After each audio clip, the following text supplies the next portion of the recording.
Año 1347. El mundo conocido está a punto de sumergirse en la oscuridad más absoluta. Imagina una Europa vibrante, en pleno despertar comercial, donde las catedrales góticas rozan el cielo y las rutas mercantiles conectan continentes. Nadie sospecha que, en las bodegas de los barcos genoveses que surcan el Mar Negro, viaja un pasajero silencioso. No trae espadas ni escudos, trae el fin de una era. Lo que comenzó como un rumor en los puertos de Sicilia, pronto se convirtió en un grito de agonía que recorrió cada rincón del continente. La muerte no distinguió entre reyes y mendigos. Las ciudades se transformaron en necrópolis silenciosas. El aire se volvió pesado, cargado con el olor del incienso y la putrefacción. Médicos con máscaras de aves, procesiones de flagelantes buscando un perdón que no llegaba, y el tañido incesante de las campanas anunciando que ya no quedaba nadie para enterrar a los muertos. ¿Cómo pudo una criatura microscópica poner de rodillas a la cristiandad entera? Bienvenidos a un viaje al siglo más oscuro de la humanidad.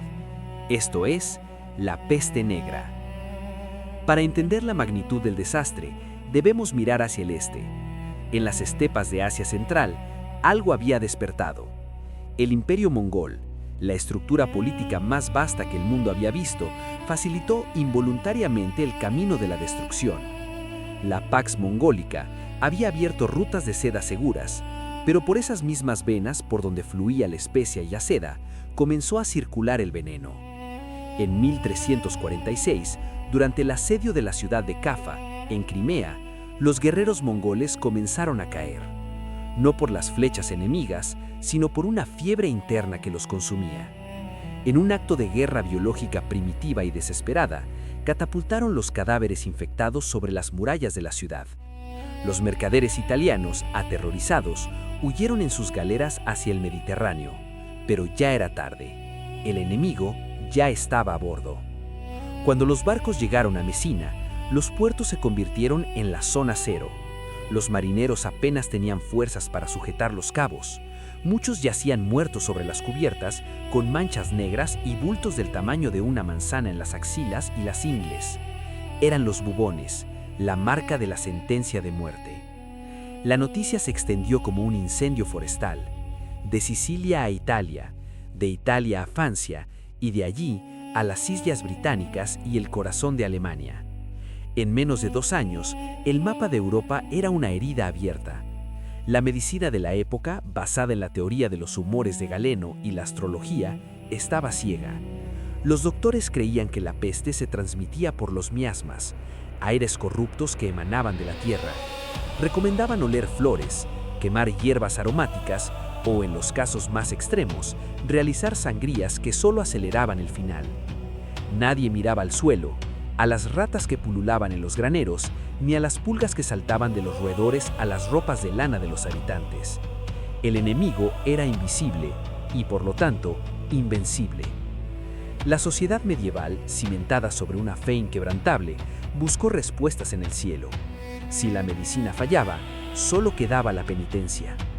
Miles de personas abandonaron sus hogares para unirse a las procesiones de flagelantes.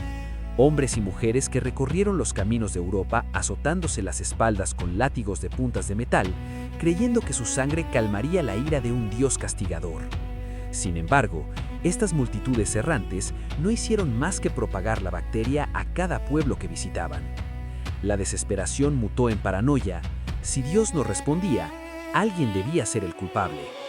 El odio se volvió hacia las minorías, especialmente hacia las comunidades judías, acusadas absurdamente de envenenar los pozos de agua. Miles fueron quemados vivos en pogroms alimentados por el miedo ciego, añadiendo ceniza a un mundo que ya estaba ardiendo. El colapso no fue solo humano, fue sistémico. La economía se detuvo. Los campos quedaron sin arar porque no había manos para empuñar el arado. El ganado vagaba por las aldeas desiertas. El sistema feudal que había regido la vida durante siglos comenzó a agrietarse. La muerte masiva de campesinos creó por primera vez una escasez de mano de obra que dio a los sobrevivientes un poder inesperado. Los señores feudales, antes omnipotentes, ahora debían suplicar y pagar salarios más altos para que alguien trabajara sus tierras. En medio del horror, germinaba una semilla de libertad social que cambiaría la historia de Europa para siempre. Pero el precio de ese cambio fue de proporciones apocalípticas. Se estima que entre el 30 y el 60% de la población europea pereció.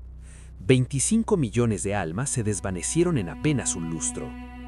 Incluso el arte y la psicología cambiaron.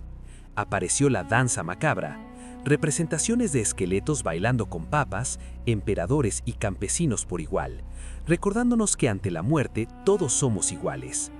Las iglesias se llenaron de imágenes del triunfo de la muerte. El optimismo del siglo XIII fue reemplazado por un realismo oscuro y una obsesión con la brevedad de la vida. Pero como ocurre con todos los grandes incendios, de las cenizas surge algo nuevo. El colapso del viejo orden permitió el surgimiento de nuevas universidades, una mayor curiosidad por la observación empírica de la naturaleza y, finalmente, el camino al renacimiento.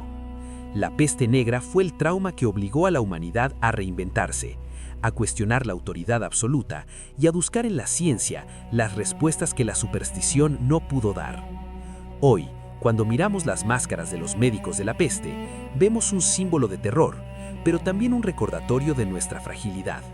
La bacteria, la Yersinia pestis, aún existe en rincones remotos del mundo, pero ya no tiene el poder de borrar civilizaciones. Sin embargo, la lección de la gran plaga permanece. Somos una especie conectada y nuestra mayor defensa no es el aislamiento, sino el conocimiento.